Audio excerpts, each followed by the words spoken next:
In San Vicente and the Grenadines, the President of Venezuela, Nicolás Maduro, and Guyana, Irfan Ali, will meet to address the territorial dispute of the Essequibo-Guyana. The Iranian Foreign Minister Hossein Amin Abdullahian warned about the refugee crisis that Israel is causing in the region. And the government of Ethiopia and the International Organization for Migration signed an agreement to address the migration situation. Hello, welcome to From the South. I'm Ana Rosabal from the TeleSUR studios in Havana, Cuba. We begin with the news. On Thursday in San Vicente and the Grenadines, the President of Venezuela, Nicolás Maduro, and Guyana, Irfan Ali, will meet to address the territorial dispute over the Essequibo-Guyana. The meeting between the two leaders was initiated by Venezuela and facilitated by CELAC and CARICOM, and it was also approved by the United Nations. This meeting will address the situation regarding territorial disputes in order to propose bridges of dialogue between Caracas and Georgetown. The rapprochement will be attended by the leader of the San Vicente and the Grenadines, Dominica, Trinidad and Tobago, and Barbados, the Colombian Foreign Minister Álvaro Leiva, and also by a special envoy from Brazil. The Venezuelan diplomacy affirms that the Geneva Agreement is the only mechanism to solve the differences and support the result of the consultative referendum.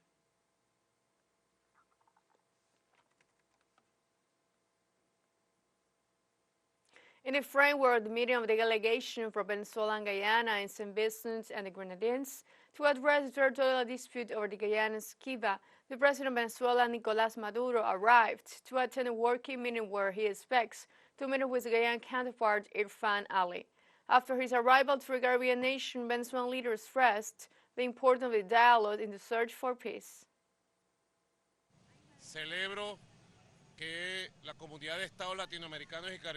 I'm pleased that the community of Latin America and Caribbean states and CARICOM have managed to take this step, and we are going to make the most of it so that our Latin America and the Caribbean will continue to be a zone of peace, or we have approved.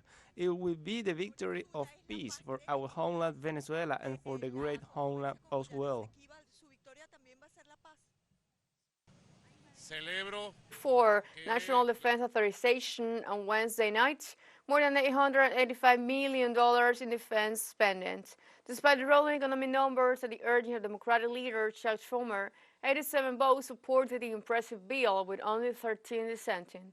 The package passed by the Senate includes a 5.2% rate of troops, the purchase of ships, aircraft, and ammunition aid to Ukraine and Israel, and resources to counterbalance China's power in the Indo-Pacific.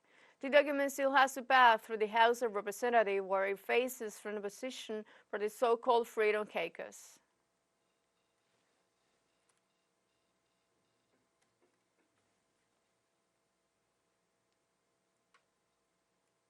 And we go live to St. Vincent and the Grenadines for the high-level meeting between Venezuela and Guyana, where the Essequibo is taking place, and there is a meeting of CARICOM leaders and the representative of Colombia and Honduras with the President Nicolás Maduro.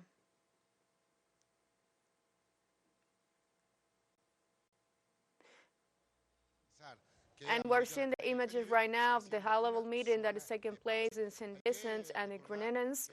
And this is a high-level meeting with the CARICOM leaders, a representative of Colombia and Honduras, along with the President Nicolás Maduro. And let's remember that this meeting will ease the tensions between the two countries that has been disputing over the territory of Essequibo. And the leaders of Guyana and Venezuela were set for are in a tense meeting in the regional nations, and they will try to defuse a long-running territorial dispute that escalated after Venezuela's approved the referendum to claim the two-thirds of the neighboring country's territory. And under the pressure of the partners in the region, we see that this meeting is with the CARICOM leaders that are in support right now. And let's remember that the President of Guyana, Irfan Ali, and the President Nicolás Maduro agreed to meet in this place in St. Vincent and the Grenadines, and also the Prime Minister of Barbados, Dominica, and Trinidad and Tobago are also there present. This high-level meeting is aimed at easing the tensions over the Essequibo, a territory that are rich in oils and that represents a large part of Guyana's territory, and that is part of Venezuela as well. And let's remember that on December 3rd, Venezuela went to the polls, and with the referendum, and also let's remember that on December 3rd there was a referendum, and we're seeing the images right now of what is happening actually in Venezuela with the high-level meetings. And also now let's take a short break. But remember, you can join us on TikTok at TeleSUR English, where you find news in different formats, new days, and more. Our study is coming up. Stay with us.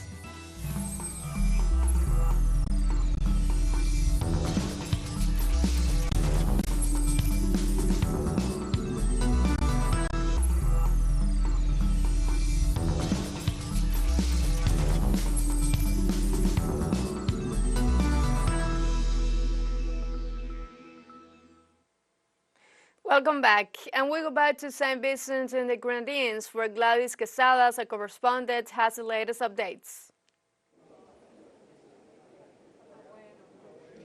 Thank you, Ada, for the moment and the contact again here from the south, and also for TeleSUR English. Yes, we stay here in the briefing room in the Argyle International Airport, where all the international press is gathered and is reporting and informing about this gathering between Venezuela and Guyana.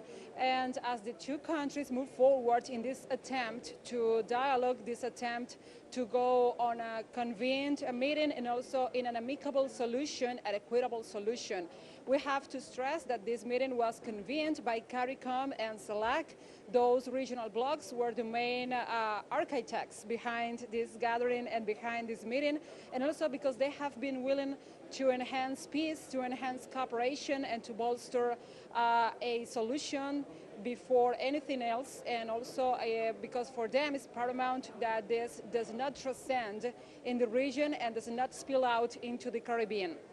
Also, we know that different authorities from the Caribbean nations are here present, attending the gathering and having this dialogue with the president of Guyana, Irfan Ali, and the president of Venezuela, Nicolás Maduro Moros. Those are the Prime Minister of Dominica, Roosevelt Skerrit, who was one of the main conveners of this gathering. Also, the Prime Minister of Grenada, Dickon Mitchell, the Prime Minister of St. Lucia, Philip Joseph Pierre, who has been insisting on the position of the Caribbean because those countries, both countries, are part of regional blocs and are part of the social and regional partners of all CARICOM and CELAC. So also we have the Prime Minister of Barbados, Mia Motley, and the Prime Minister of Bahamas, Philip Edward Davis, and the Prime Minister of Trinidad and Tobago, Keith Rowley. Other sources have been telling us and have been stressing that the Prime Minister of St. Kitts and Nevis will be attending the gathering and attending this meeting between both presidents. Also, as we know, and let's recall and recap what has been going on in the morning time. We also know that both presidents are having their gatherings and their meetings with CARICOM leaders, as we were stressing.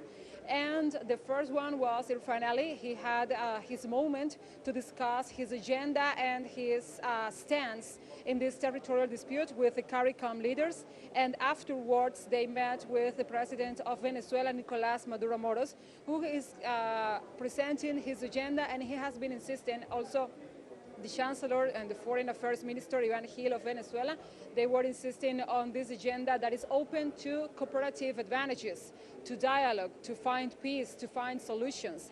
And if you ask me, the alternative of all of this that has been a premise is the peace. Is also to share a future, and they have been both talking about the biodiversity of the territory that is under dispute and how to preserve the identity of the place, the people of the place, how to treat them, and also to have a solution that moves forward for both regions. That's the premise here, that's the ambience.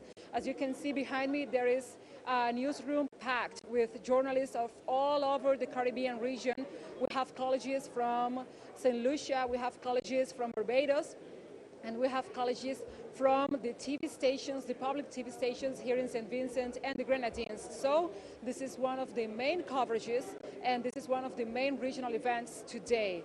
So we will have more details, we will have more reports and updates and highlights regarding this meeting, this face-to-face meeting between both presidents. I wanted to remark also that this meeting is an achievement for Venezuela. This is a historical achievement because by assisting, Guyana is admitting that the territorial dispute is not solved, that Venezuela has the right to claim the territory or to claim a solution. And also Venezuela is saying that this is a victory because dialogue is prevailing conflict. So this is one of the main guidelines, the main premises of today, and we will keep an eye on this, and we will keep focusing on this and reporting for you. So back to you, Are, and back to TeleSUR English. Thank you, Gladys Quesada, for reporting for us from the St. Vincent and Grenadines. And we continue with more news.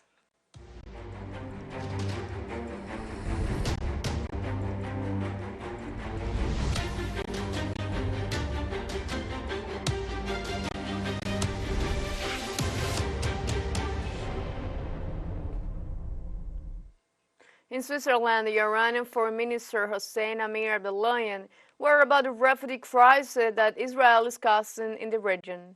Addressing the Global Refugee Forum 2023, which is underway in Geneva, the minister announced that the occupation has produced a new wave of displaced Palestinians in addition to the existing 7 million.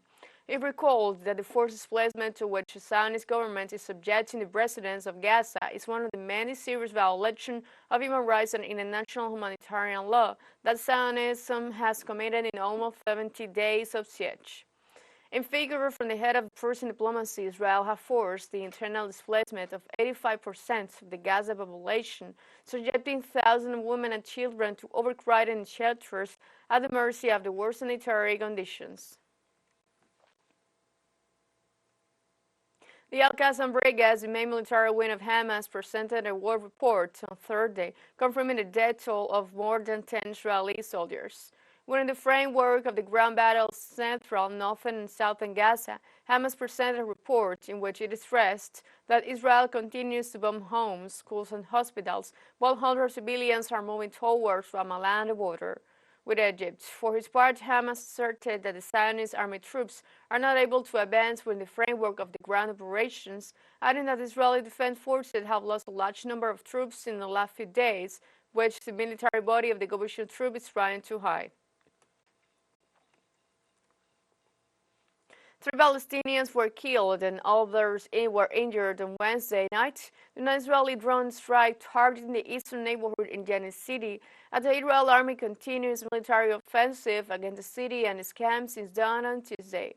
Wafa correspondent reported that at least 3 people were killed and 6 others were moderately to seriously injured in a drone strike that targeted a group of residents in the eastern neighborhood, raising the number of Palestinians killed during the ongoing Israel offensive against Jenin to 11. So far, the Palestinian Health Minister said on Wednesday that 18,682 Palestinians have been killed and more than 15,000 wounded since the South-Israeli aggression against the Gaza Strip and the West Bank. It also explained that the vast majority of the deaths, or 70%, were women and children, while thousands are still missing under the rubble in the bombed homes and buildings. Gaza is running out of time. This sudden sentence was made by Philippe Lazzarini, Commissioner General of the United Nations Relief and Works Agency for Palestine Refugees in the Near East, at the Global Refugee Forum. Defining the current situation as the darkest chapter in history since 1948, the senior authority argued that the civilian population of Gaza is facing Israeli bombardments, deprivation of basic needs such as food, water, and medicine, and disease in ever-shrinking spaces. According to the agency's data, the Gazan population is now cramped into less than a third of the original territory. Thus, Lazzarini insisted on an immediate humanitarian ceasefire to allow the agency to further efficiently distribute aid stationed in Egypt.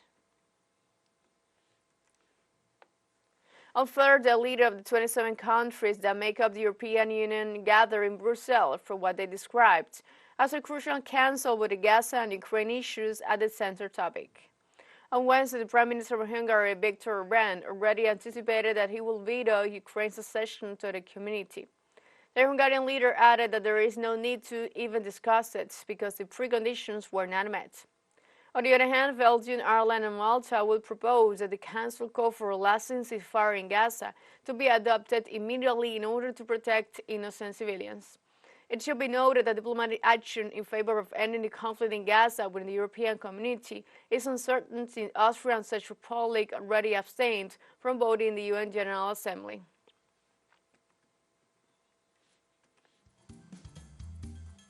We have a second short break coming up, but before we invite you to join our WhatsApp community for our English-speaking audience, you can scan the QR code on the screen to join directly, enter the link to reach more people. Constant news coverage of Latin America and the Caribbean, as well as the rest of the world. Stay connected and informed with TeleSUR. Final short break, don't go away.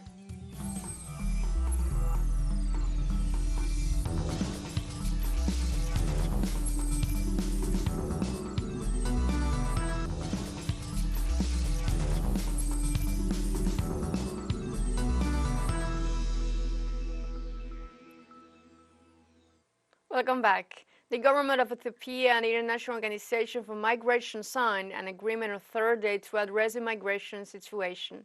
The agreement was signed at a meeting between the Deputy Prime Minister of Ethiopia, Demeke Mekonnen, and the Director General of the International Organization for Migration, Amy Pope, where the need to address the challenge of illegal migration was stressed. In return, Mekonnen reaffirmed the African countries' commitment to collaborate with stakeholders to accept refugees and host communities. Moreover, the IKEA Foundation of the Netherlands supported the launch of Melkadida Compact for Refugees under the provision of the United Nations High Commissioner for Refugees. The United Nations World Food Programme warned on Thursday that Sudan will face hunger catastrophe next year if access and regular delivery of food aid is not expanded. The spokesperson of the World Food Programme in the African nation, Lenny Kingsley, assured that the country registers some of the highest level of hunger, a situation that directly affects the areas of Khartoum, the region of Darfur, and the center south of Kordofan. It is since the report also detailed that currently more than 6 million people have problems to feed themselves, while 42% of the population face acute food insecurity. Since 2023, the climate crisis impacts the African nation and directly affects the lack of people. The United States has established communications with the military junta ruling Niger to inform them that it's ready to begin negotiations and recognize them as a country's formal government. After numerous threats and pushing for a regional confrontation against this West African nation, Washington has backed down. Ali Mohammed Lamin Sane, Assistant Secretary of State for African Affairs at the State Department, confirmed meetings with several members of the ruling junta and the transitional government. Washington wants to impose a roadmap, and the military junta has only responded with the one it set for a maximum 3-year transition period before handing over to a civilian government.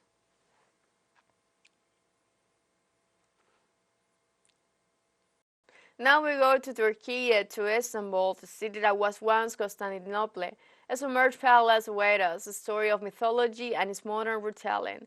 A correspondent in Turkey, Yunus Soner, will take us to the subway and surreal. Here we are in the center, the heart of the historical part of Istanbul, in front of a door that seems opaque, that seems insignificant, but hides one of the wonders of this city. The Turks call it the submerged palace. In Latin, it is called the Basilica Cistern.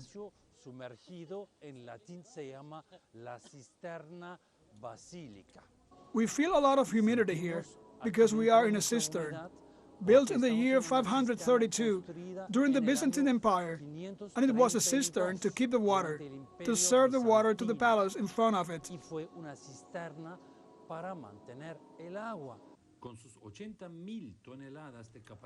With its 80,000 tons of water storage capacity, the Basilica Cistern was the largest covered cistern in the city. It is a huge rectangular structure 140 meters long and 70 meters wide, occupying an area of approximately 10,000 square meters. One of the most interesting points in the Basilica Cistern, or the submerged palace, is the statue of Medusa, the mythological figure. There are two statues that are turned upside down, and the legend says that this has been done on purpose to avoid the effect of the stare of the Medusa. And this story of the Medusa and her gaze is told today in the submerged palace, and we will see it now. I was very excited when the project came out. It impresses me every time I see it. It is the product of a year of hard work in difficult conditions. It is not a normal stage. The cistern is so wet, damp and depressed. The atmosphere is already wonderful. The music, the costumes, the dance. We even have a fragrance made for this performance. The result is fascinating and makes us very happy.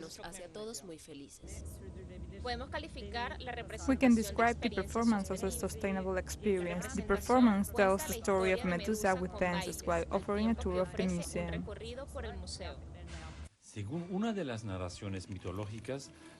According to one of the mythological narratives, Medusa was a woman of radiant beauty who lived in the temple and served Athena, the goddess of wisdom and war. Poseidon, god of the seas, was the husband of Athena. Poseidon was attracted to the beauty of Medusa.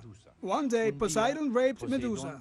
Realizing the profanation, Athena punished Medusa, transforming her into a snake-haired creature. From then on, Medusa petrified anyone who looked at her.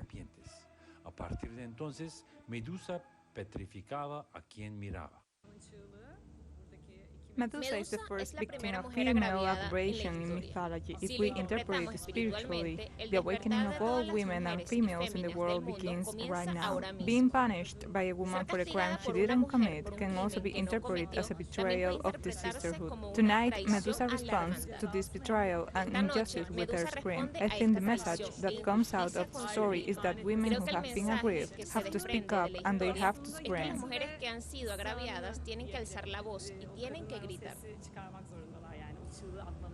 In the following part of the story, Perseus cut off Medusa's head and defeated many enemies using his stare.